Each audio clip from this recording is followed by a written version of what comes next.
Hello, everyone. So, welcome to Modern Web Development with Headless Drupal. It's an interesting topic here at the conference. I guess we have all different backgrounds, and Headless Drupal is a little bit of a niche, but we'd like to explore some of the opportunities we're missing and kind of show us some of the ways me and Jesus and the rest of the community have been kind of working towards an interesting tech stack, and we'd like to share some findings with you guys. So, my name is Alexei Gorobet. I'm Director of Engineering at Jacala. My career has been pretty much a lot of Drupal, 14 years, but the last 7 years I'm mixed. So I go build React apps, Next.js apps, and I support Drupal teams, so I know their struggles and their pains, but also I know what the other world is missing.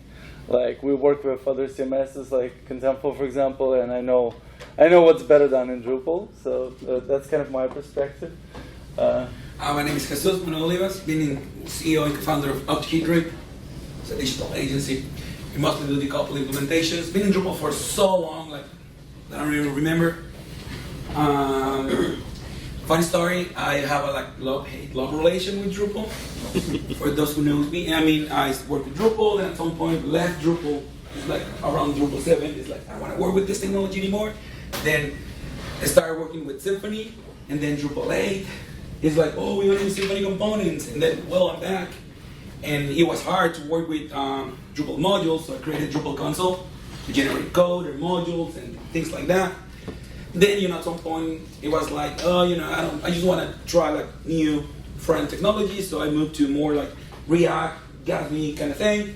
Then Gatsby get some point like huge in Drupal and integration, so I'm back to Drupal doing Jamstack and Gatsby implementations. So I'm here. There we go. And not only we are kind of here with our perspective, but also the world around us has kind of shifted quite a bit dramatically over our Drupal career. So a lot of the market development in the CMS world has been kind of shifting towards, well, what's the best of breed platform for content editing, personalization. Things started being more composable. You could add things on top and kind of combine multiple services to ship a kind of a digital experience, so to say. So some of us have seen Drupal do all of the things, which would be more like in the space of a monolith approach. And then the composable approach started taking kind of shape. But all of the solutions in composable have kind of been lagging behind for a bit because we had just such a better starting point. Then Gen AI came in, like we started generating code and talking to our editor, telling it what to do in our editor. Some of the front-end things we do with Drupal are kind of hard. Like, you have to go between 5 different files, make a pre-process, make 5 different template changes. We noticed AI can generate UI so much faster when it's localized, co-located. Tailwind is the new hotness.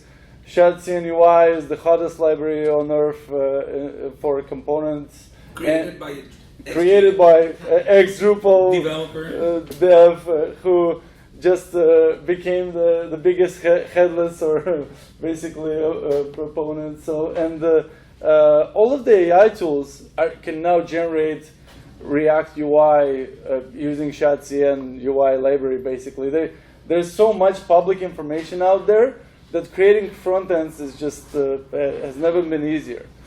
But with the front ends, we are here to talk about the back ends and what is the best service that Drupal as a CMS can provide for those front ends. And then finally, React didn't just become a library that is easily generatable by AI, but also a library that runs everywhere.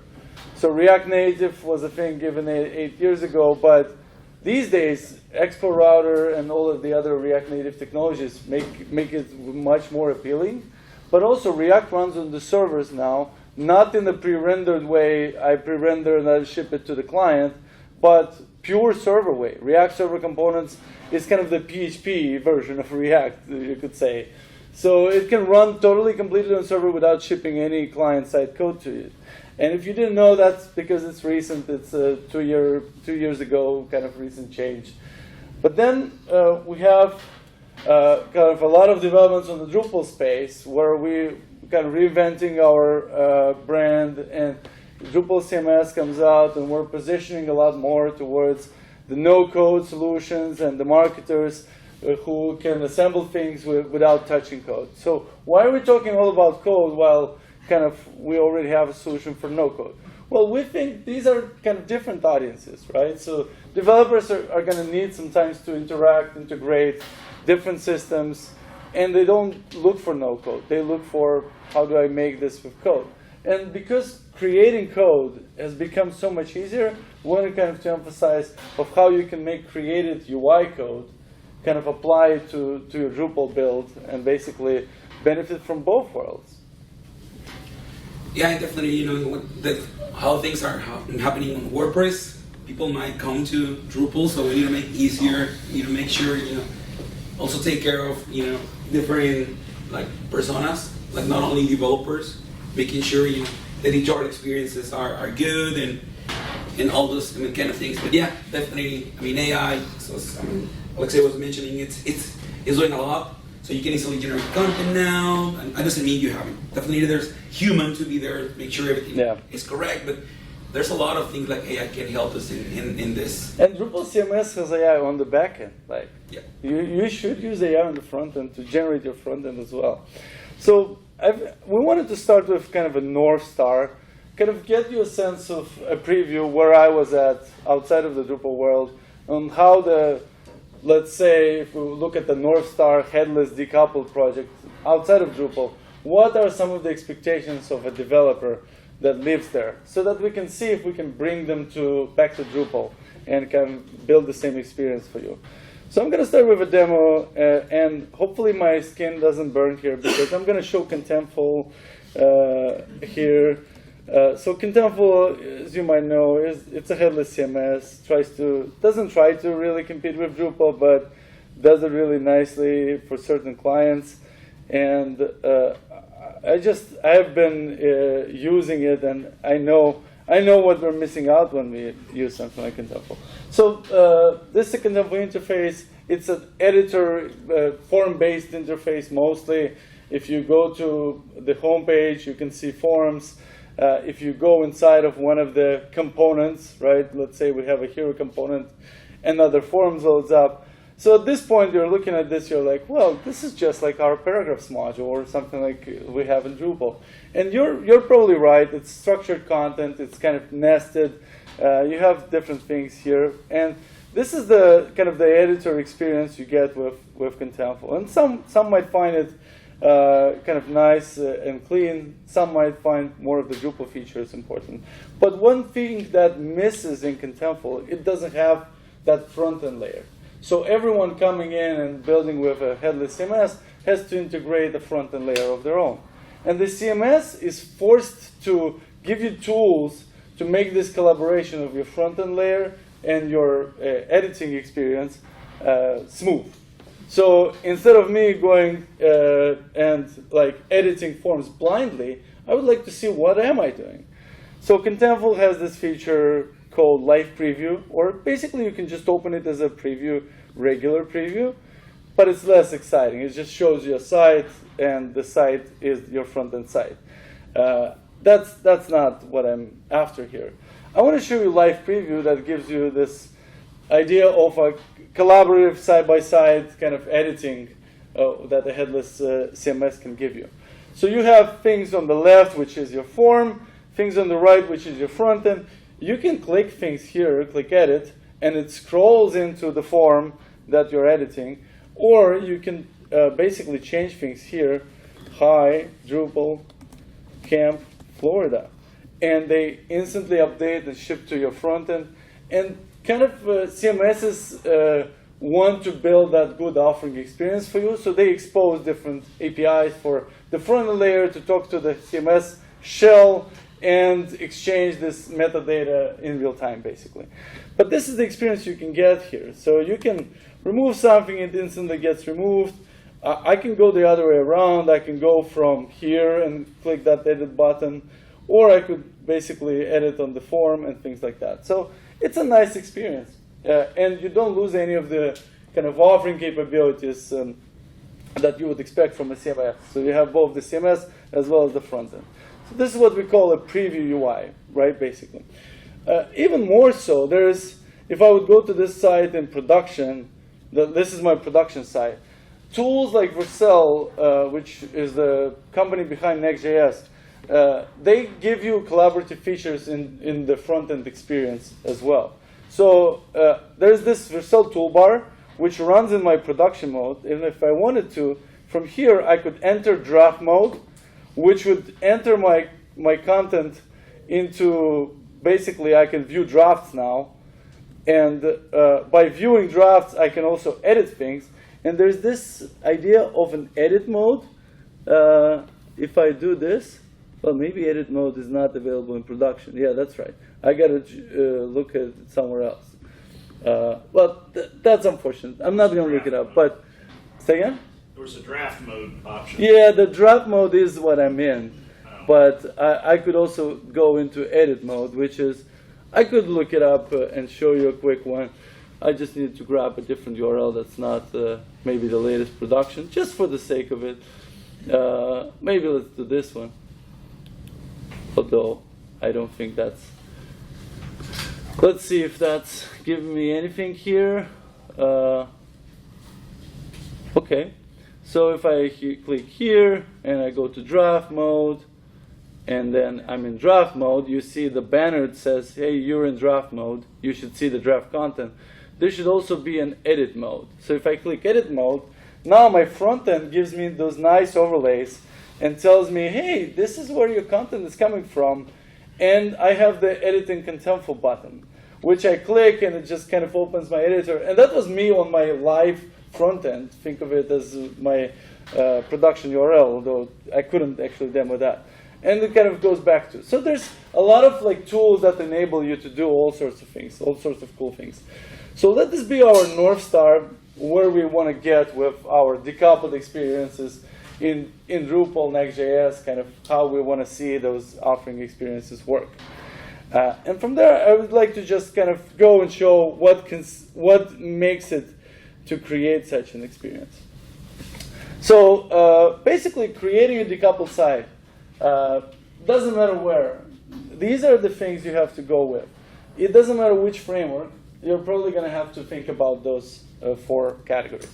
So one is the site that you're doing. It's not Drupal. It's a separate site. So it means someone hitting a URL /API /page 1, you need to do routing. So you need to ask Drupal, or you need to not ask Drupal and provide a static route. Then once you know the route, you need to fetch the data from Drupal and render this on the site. Once you render the data on the site and all of that is working, now you have to come back and optimize that authoring experience for previewing so that people don't have to fly blindly in that sense. So routing is handled in the frameworks like Next.js. Routing is handled in different ways. There's a way to define a static route. You can create a file in a folder called login, page.tsx, and that becomes just a route by itself. Or it could be a dynamic route. So you could create a file that kind of in Symfony routing accepts a parameter, and any parameter would be catched by this option group, basically. And you mix and match different of those things. So this is an example of what would be what we call a catch-all route that basically magically solves all of your Drupal problems. So why is that? Because this route will catch anything that goes, it sits in the locale, and then it might be a little hard to see. Locale, and then slug, and then page tsx. What that means is it's going to capture a locale, like en, es, and then it's going to capture the rest of it as a slug. And that slug is your Drupal path. So you got to go to Drupal and say, give me the content for this path.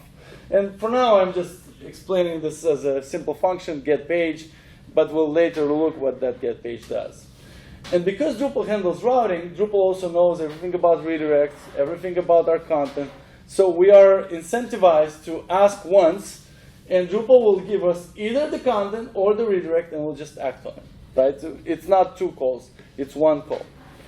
Then, the moment we make that call, we'd like to make it with some sort of data fetching method.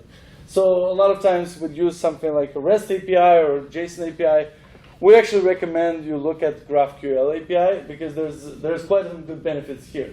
And I'd like to show what that is, but then we'll kind of jump into the demo. So here on this slide, you'll see that effectively GraphQL, or using GraphQL Compose module, can expose a certain query called route, where it doesn't ask you to give it, oh, give me the article with this ID. You literally give it the path, and it gives you either the article, or the page, or the media, or whatever Drupal resolves using that page. And in that one shot, in that one call, you can get not just the page with all the fields, but also, if you wanted to, dig in and get all the components in the same call. So you could do this with JSON API, but there's a lot of finagling of the includes and relationship parameters that you'd have to compile to get this in one call. And you also have to have 2 calls, because decoupled router first has to tell you which ID to call, and then JSON API can fulfill. Yes, long story short, every single related entity like media, taxonomies, paragraphs, whatever, you just get on a single and not single call, which is great, just by telling the route. Yep, absolutely. And you can see some of the ideas here, but we'll look into some in the demo. So then, when you retrieve that thing, what are you rendering? So if you retrieve a GraphQL call, first of all, you need to define a shape of what you're trying to retrieve. If you're not familiar with GraphQL, it's a spec that lets like users, clients, define the exact shape of the model they would like to retrieve, and this benefits all front-end developers because they're just happy. They're just the best. The ecosystem is incredible as well. So you can say, I need the title, I need components, and when I say components, also I can include what's called a fragment. Think of it as a copy-pastable PHP trait that basically takes the fragment from another file, see this component hero, puts it here, expands it, and then that fragment is reusable. It's a trait in PHP if you want. So then you can organize your files in different ways, so that promotes collocation of your data fetching as well as your rendering. So you will see in this file, we're rendering a node page, and I say a node page just has a title and then components. Think of it, your paragraphs. But then on the other side, we have a hero, and the hero has a little more fields, but also I need to render the hero, the UI component hero, which I might have generated with V0 or one of the AI tools. And I put it here, and I just map the props from my data fetching to my UI component. So that's kind of the idea. And you can see they live and coexist.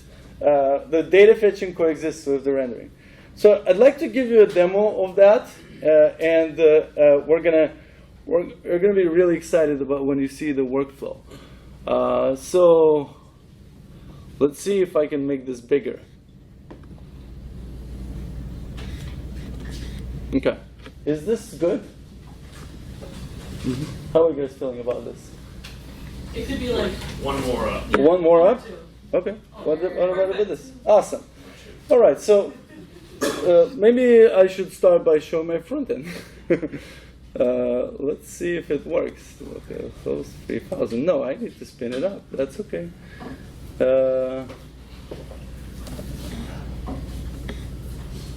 I was literally committing the starter kit today because why not, right? So let's open this. Hope it works. All right. So the site I was just showing to you, I replicated the site in Drupal.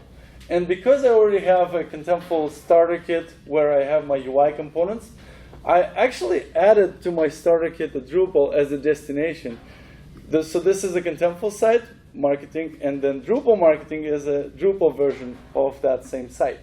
And the goal was to demonstrate the use of the same UI components and to demonstrate how kind of different systems can use the similar API. So that was a very easy lift for me because I just moved one project to another and rewrote the queries.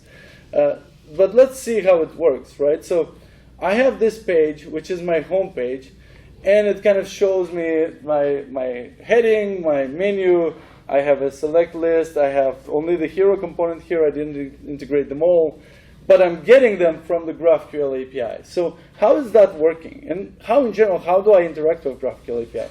So I'd like to give you kind of a sense of what GraphQL API is from the developer's perspective. So if you haven't used GraphQL Compose and GraphQL in general, so GraphQL is very introspective. And what it means, it has autocomplete in all places that you use it. That means also you have a nice editor. You might have interacted with it if you use Gatsby, because Gatsby uses GraphQL, but Gatsby and GraphQL are not equal. GraphQL is a spec.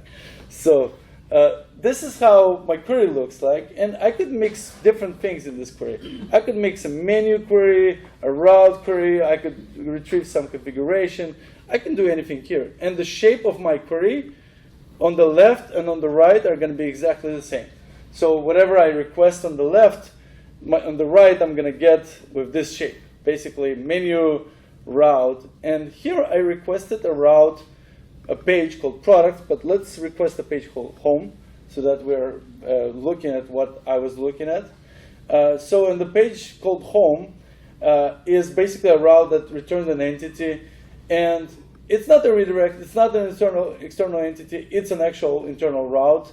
And the entity, if it's a page, node page, then I'm asking it to retrieve, give me the titles, give me the component names, and things like that. So translations is from my tests. So if we look at it, it has the titles and the component names. But if I wanted to retrieve the component actual values, so I could say, if the component is hero component, please give me the title. The title is not the word. Give me the heading, then description. Then I'm like, well, I don't what words are available there. So you open this thing, and this is graphical interface, and it actually tells you which things are available. You just click around, like this. This is your editor basically, and this one gives me an error because I got to put one more field. So you can basically click around all of your query. Not only in the GraphQL editor I can click around my query, but tools have caught up to the point where I can actually do this in my real editor.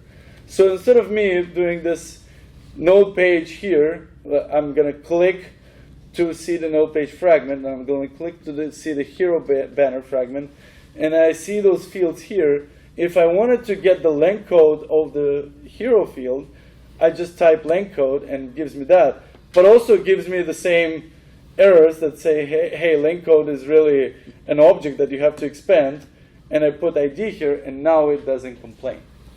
So that's kind of my experience. I'm building data fetching queries using introspective method. I don't look up documentation. I don't open JSON API JSON object and look at it, and then tomorrow it changes.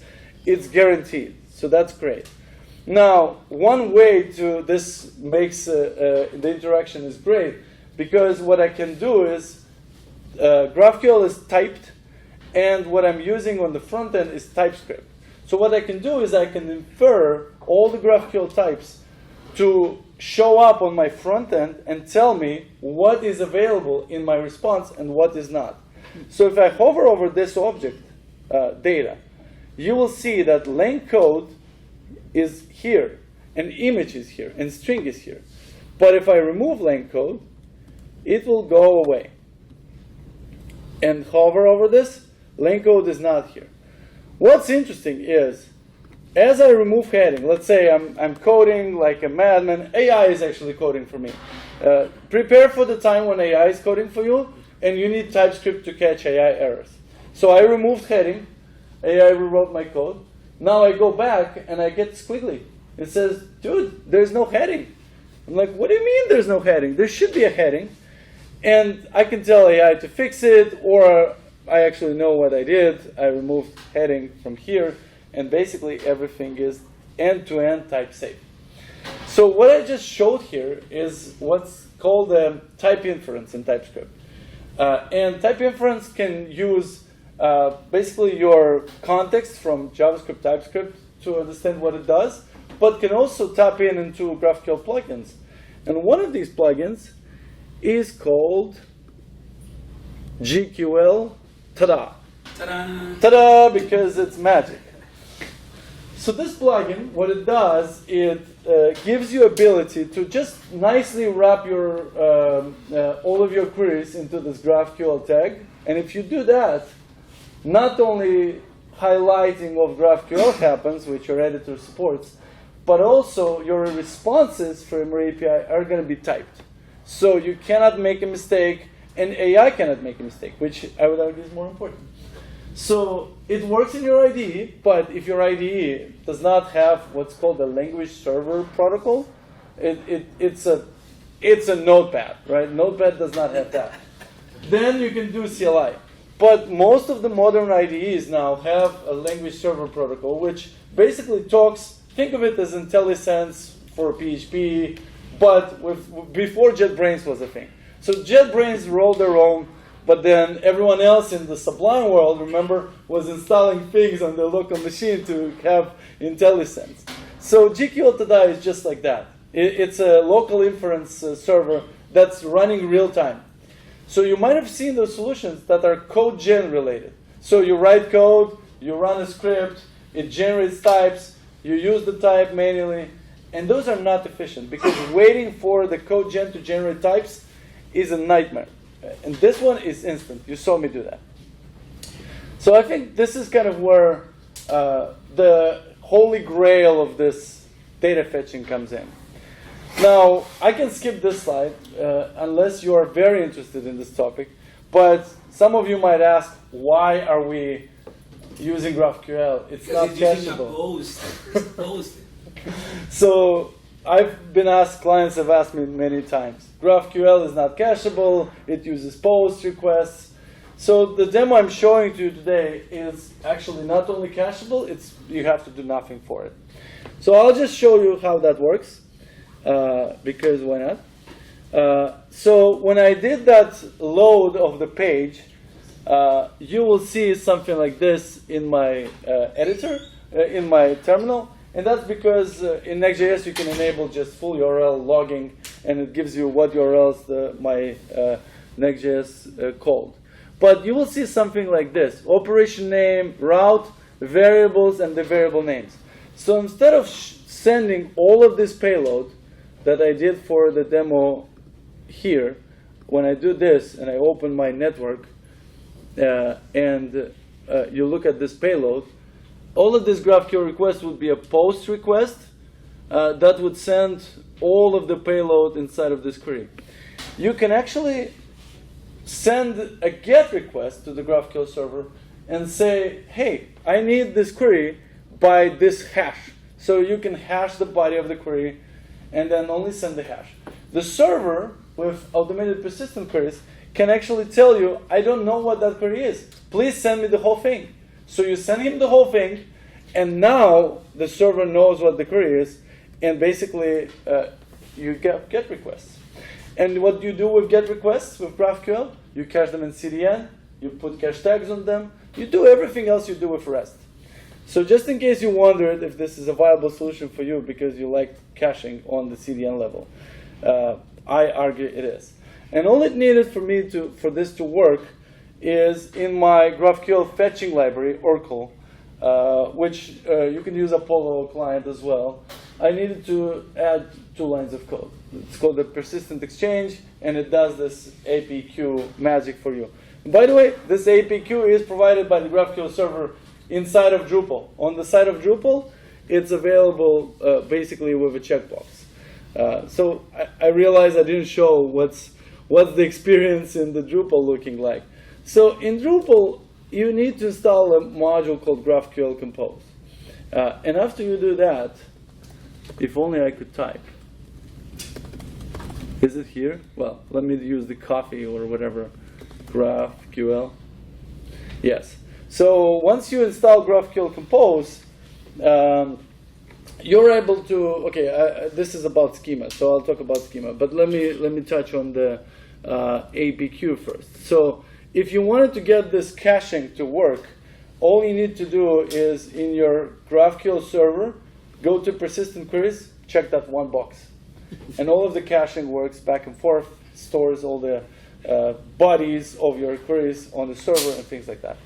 Now, how do you make this GraphQL server? What's that magic? Why did route exist? Why did certain things appear? I'll show you something. And why version 4 doesn't expose Yeah. those automatically? So I'll show you something that I think is relevant here. So if I go to layout query here, and let's say I need to retrieve the menu.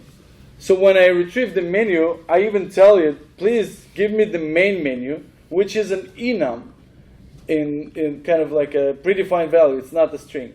Where did this menu come from? Actually, some smart folks, Jesus included, wrote GraphQL Compose in a way that kind of understands what users usually do. GraphQL Compose is a GraphQL server that is configurable. You can install it, the module, and then you can go to GraphQL Compose here, and you can say, I would like to expose to my GraphQL layer only the certain menus. So main navigation is exposed, footer is exposed, but I don't want tools, I don't want administration. And on the paragraph side, you can do the same. On the media side, you can do the same. On the content side, you can do the same. And even you can write your own plugins, reorganize things here. You don't have to. But if you came from Drupal with GraphQL 3.0 version of this module, it had everything exposed by default. And 4.0 came completely empty. It said, we have nothing, just the tools. Here are the tools.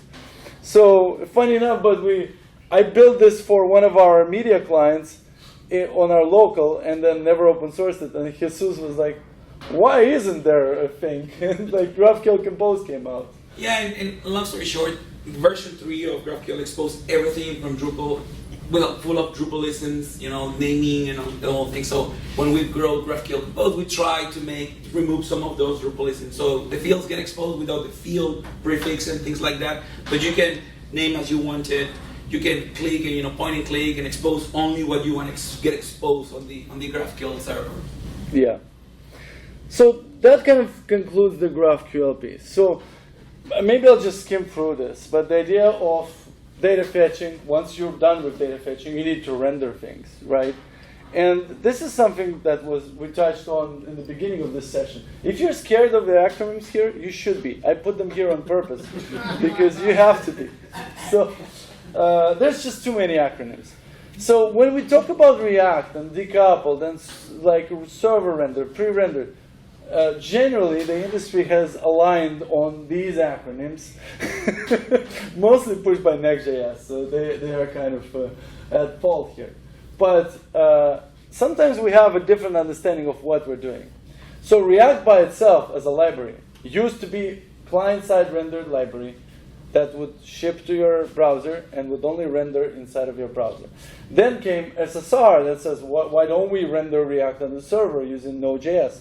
And that became a pre-render on server, but then hydrate on client.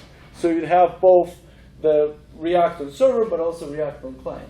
Then came Gatsby, some of the static site generators that said, why don't we convert this to HTML and then hydrate?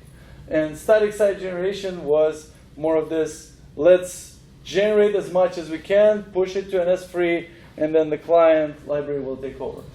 But one of the biggest revolutions in the Jamstack world, in my opinion, has been the ISR method, which is the method called incremental static regeneration, which doesn't force you to ship all of your things statically, but you can ship a few things statically, and a few things can compile statically on demand once the user hits the page.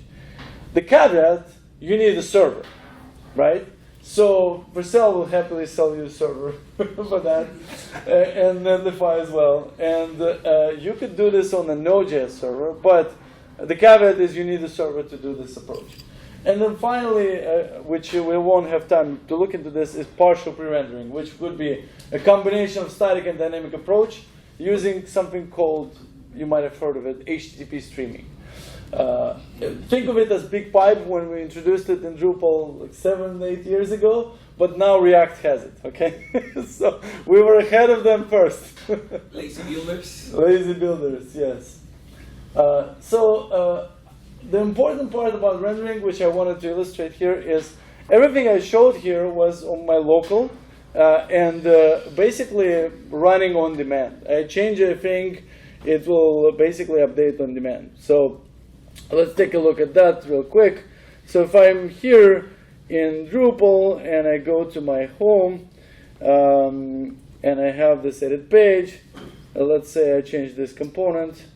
And I say Alchemist Vault 2, and I hit save.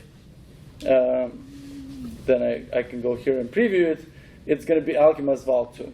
So it's running instantly on my server. But what I could be doing is I'd be building this not to run in perpetuity, but to build it as a static site. So if I build it as a static site, and then run it, I will not be getting the same level of response. I won't be getting like all of my updates immediately. At least I don't expect that, right? So we'll experiment with that to kind of illustrate the technique. And while I do that, so the technique is basically forcing you to do one of the two things. You either have to cache your static pre-render for a certain period of time, so you could indicate a lifetime, like revalidate lifetime, or you could cache it for a longer time and you can tag it with a cache tag. Does that sound familiar? You might have seen it in Drupal. So now it's not only you can do that, but you can do that on the page level or granular on the data fetching level and invalidate those things on the data fetching level. The exact data fetch you can invalidate with your UI frontend layer. So it's really cool. So I built the site, and it has a few pages pre-rendered. It says here +5 more puffs. It's not seeing what's there, but let's run it. And to run it, I'll just need to remember the command, filter, Drupal, marketing, run, start, I guess. Yes. So now I'm running more of a statically built server. So to demonstrate, I'm going to show you this small debugger tool. It shows me the render time of this page. So you can see the render time is 39:16. I refresh, it's 39:16. I refresh, it's 39:16. So my page is set to expire every 2 minutes. If I'm lazy like that and I don't want to deal with cache tags and things like that, I can just say revalidate my page every 2 minutes. And ISR will just basically say, well, this is invalid now. I have to go and refetch from Drupal. But I would be lazy if I would do this, right? So what you can do is with the next Drupal project and the next module in Drupal, you can actually now do on-demand revalidation. And they released it a week ago. Kudos to the guys. You can ask Brian Perry here. Yes. So Next has a module that you can configure to trigger that on-demand revalidation. And this is the URL you need to hit to do that revalidation. And you can configure that per entity to be either path-based or cache-based. So you can do cache tag-based.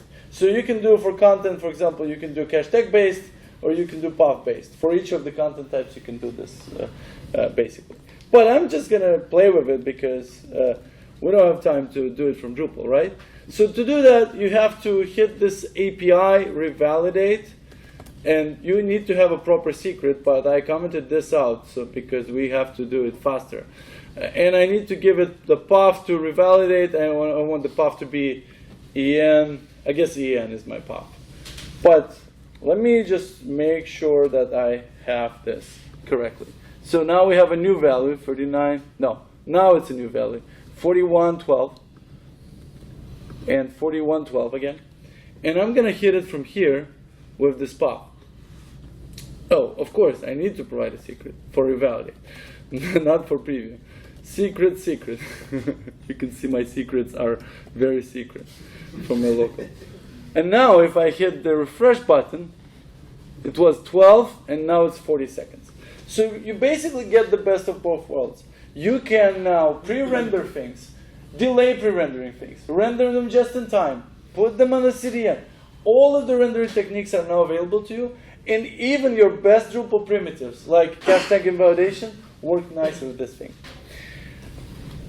Finally, I know I need to give you Jesus more time on this one, but finally I'll touch on previews. So what we saw here with the next Drupal module is also what we use for showing that preview, that decoupled experience inside of an iframe. So the technique is very simple. You need to embed the site alongside your Drupal forum interface and usually collaborate on that, maybe side by side, maybe not. So you could be doing this side by side with one of the versions of the experience that Jesus built, but he'll show you a better one today. But the idea is that if you want to see the preview, you probably want to include an iframe, enter draft mode. Draft mode in Next.js is a thing that basically bypasses all the static caching. And it does it on the server that you're looking at. So it enters a cookie state where it bypasses all the caching, and you need that. And finally, you need to swap API keys because you're going to interact with unpublished content, so you need to swap the API keys to the one that can use unpublished content. You can look at the solutions like Next module, which does this preview, but also Jesus built another one called decoupled preview, which has a few advantages that Next currently doesn't, but I think we can bridge that gap. So I already tried kind of making a few hacks there. But one of the ideas is, I'll quickly demonstrate, is what if you want, and for those who have been in the edit together, this would be something that comes to mind. Can I do autosave like in Contentful, or like I'm editing something and I would like to see immediately the response, and maybe with edit together or things like that you can. But normally in Drupal, like you cannot see your content unless you save. Have you noticed that? And have you noticed how many revisions you do that if you force autosave? So that's kind of a problem that you will have with decoupled sites as well. So one of the things Jesus built is this idea of, well, I think someone else built the GraphQL Compose part, but you also have it in your starter kit. So the idea of using the preview endpoint of basically Drupal's preview system, and see me doing an edit here, doing Alchemist Vault 5, and hitting the preview button. And as I hit the preview button, it doesn't work. Why is that? Oh, I know why. Because to demonstrate, well, first of all, I need to kill my server and start it in dev mode. So I'll do quickly that. Then, second of all, to demonstrate you the concept, I need to uncomment the code that would break my static caching. Reading a dynamic parameter from the URL breaks your static caching, and that's my quick hack. So I'm going to uncomment this. And now it should work, right?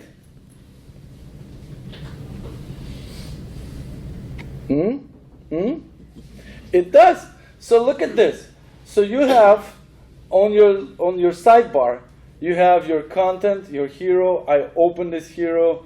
It's a little clunky. I don't know. I blame Jesus for not polishing this UI. Yeah. It's just not loading CSS. But so you this looks beautiful. You put 6 here, and now I would like to see the change without actually saving it. So you hit preview again, and it loads it with 6. And you can go as deep and nested as you want. All it does, it saves it into a Drupal node preview kind of table, and then we have a GraphQL endpoint that actually lets non-editors interact with it using a new module called GraphQL Compose Preview. If you want to know more about temporary storage, you can read a blog post from Brian Perry as well. Yes. He wrote something. So, I think that concludes the basics, but I'm really interested in seeing what Jesus has to say, because I think this is the baseline that we worked against. So you saw me replicate Contemptible's editorial experience, but you haven't seen the next step. Jesus, I invite you. Let's stop the thing first. And taking back from the preview, as Alexei was mentioning, the preview, it's like an iframe. It shows you what you have on your front end, because obviously you want to see how your content is going to look like. I mean, looking at forms doesn't tell you how things are going to look, right? Beautiful on your front end. And what we have here is, as we were mentioning, as Alexei was mentioning, we have this thing. And something really important, as we were mentioning, remember the routing, the way we query pages is by route, and that's how can we support previews, content moderation, revision, because everything is a route in Drupal. So we query the route and then we pull the data on that particular storage. The preview thing is a little more complicated than that. As I mentioned, go to Raspberry blog post, and I remember we spent some time researching that at some point. It's fun, but it's not. And this is the page. As you can see, the preview iframe module provides you with this little toggle here. So by default, it loads the draft page on Drupal. But if you want to see the actual content that is published, you just click here and you will see what is published. So this shows you what is published, and it means if you go to your page, this is what is shown. The published one. But if then this is that show you the draft version. So you can keep working with your draft content, keep saving and things like that. So I'm going to show you something new. Something that we are working, it's not even released yet, but it will be from DrupalCon times. What we are working is trying to provide some of that editorial experience in a better, more modern way. So let's create a new page in Drupal. So new page, basic, like lorem ipsum page.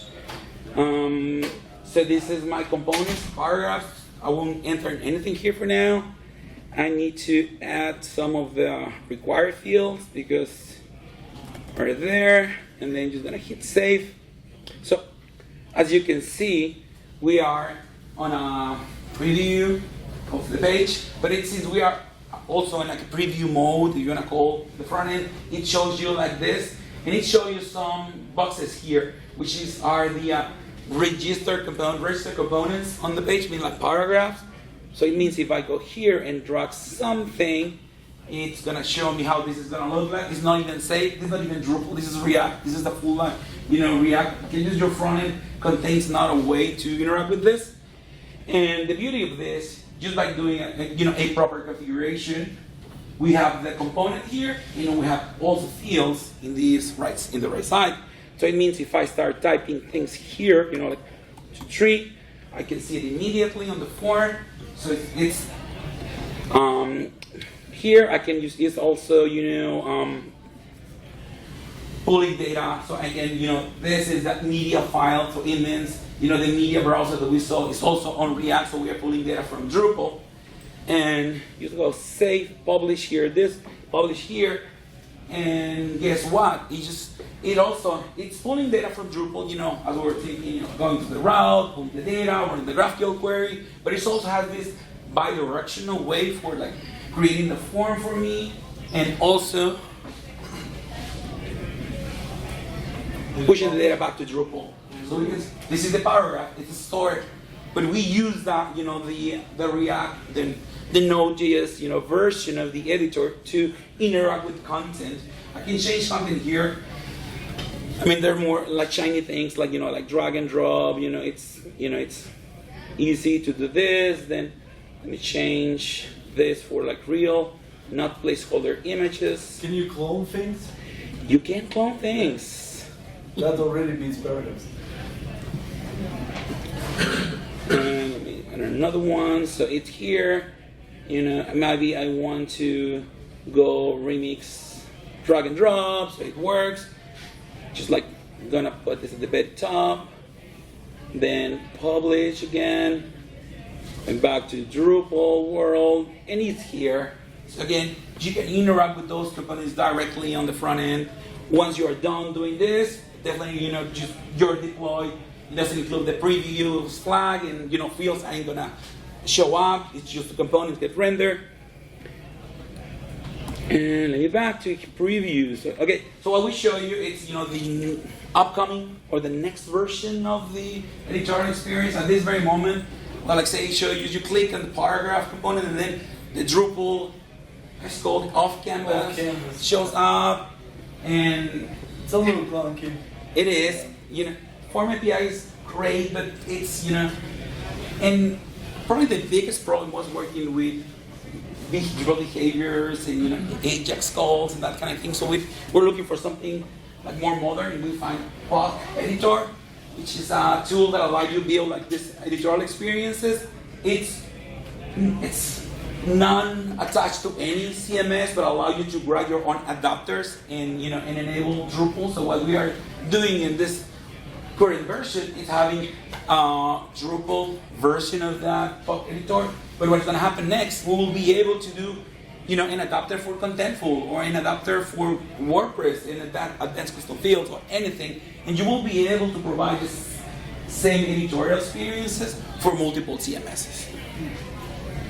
And well, let's talk about how this, let's say I already mentioned the GraphQL query, but there's something really important happening. So we have, the data structure from Drupal, your fields, and they have properties, but we also have the UI props, which basically this UI props speak on the UI language, how the components are built, naming it's UI way. So you don't pass the full data object, with Drupal and all the nested elements.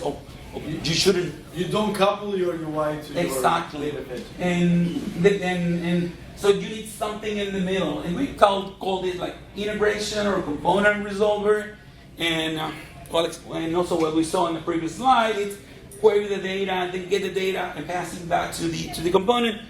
We're also working on something. So yeah, this is how it looks like. This is a Drupal payload called, it has like image, then has a mini image, and then has URL.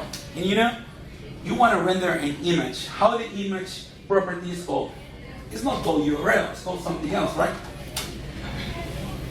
So again, think about this is my data structure, and this is the UI prop. So this is the way that the UI was built. This is the expecting props with this shape, but we have this in the Drupal. So we need to massage the data or pre-process the data somewhere. And we definitely can do by querying this and iterating the data through code. We're also working in something like this, in a way to configure a data mapper or a parser, what you want to call. So this parser, what it's doing is, I'm just saying, this is a hero, this is my component, this is the fields that it gets contained. So heading is field text, description is text area, image is the media external image. And what's happened, this is going to take care for you and return you the data that the URL is expecting. And the beauty of this is fully extendable. You can create your own field types, your field definitions, tell them what to do and how to behave. And it's very extendable. Sometimes you need to iterate an array of objects, like links or something, or images and add classes. You can do all that with the parser that is provided here. It's called something called transformers that allow you to do all that for you. You don't have to use this. If you want to, you can keep writing the code for doing that. But what we try to do with this is make it more like, in a way you can declare this, because you can, at that point, then we can introduce AI to make this automatically from your GraphQL query type definition. So basically, you just tell AI, generate a component for this paragraph, and we will be able to generate the shell GraphQL, the shell React component, all the mapping definition, all the code for rendering this on your front end. And that's all that we have for this part. Again, this and the POC editor and the new data mapper or parser are not yet ready, so probably by DrupalCon will be. So we'll hope to have some demos there. So just for recapping and closing. Yeah, so kind of to recap, I think the goal we set here with Jesus was to kind of demystify some misconceptions, but maybe also show the way of our working. So we found out GraphQL plus TypeScript equals love. It kind of gives you that end-to-end type safety. If you're not yet drinking that Kool-Aid, we found it's more for bigger teams and maybe teams who kind of change often. It's better to inform the team of what is in your code base. So kind of a team tool. Decoupled does not mean bad operating experience. So we saw how you can make a great operating experience. But it and also use all of the Drupal features. it doesn't mean you're gonna lack Drupal features. Yeah. You will be able to use what you love from Drupal, like views, like web forms. We're working on web form integrations. You will be able to post data back from a React form to Drupal using web forms, and from that point, you can do anything that you actually do with web forms, like any integration, anything is gonna work just out of the box. Views, like revisions, content moderation, preview. So it's a lot of, there's some misconception about like when you are, using decoupled, you lose a lot of Drupal features, and we're working to make that, fix that. And well, finally, React, it's not equal to client-side framework, or SPA. Another acronym. We should not the spot. It's not the spot. But we should make a course React for PHP developers. Probably, yeah. I think it's gonna fit very nicely because I haven't seen PHP and React come this close in a while. I think React has a great potential on the server. If you want to change to the next slide. We have another slide? Yeah, we have a slide. So the things we showed today. So Jesus' project, Decoupled Drupal, is the end-to-end starter for all things decoupled Drupal that basically has what he was showing today with the Drupal part and also the CMS part. And you can try just from the website. You just click one thing and you spin it up a Drupal for you, Next.js for you, and a storybook. So you don't have to even like running anything on your computer unless you want to do. It also has instruction for it. Yeah, and it works on Tugboat. If you want to try it with just clicking the button, it works. And then my starter that I was showing, the contemptible starter, if you just wanted to follow along, I released the Drupal version that I demoed today in a branch, and it's in a PR, and I plan to make it a multi-CMS starter. So I think we're going to evolve around kind of the same ideas and improve together. So my contemptible starter would be here. And one more thing, so if you haven't used yet AI tools to generate UI components, we heard Mark Schropp has tomorrow a great presentation about rapid prototyping with v0.dev. So look at how AI can generate UI components. So Sunday 10 a.m. And we'll be here at the conference. And also, just didn't include something here for it. My bad.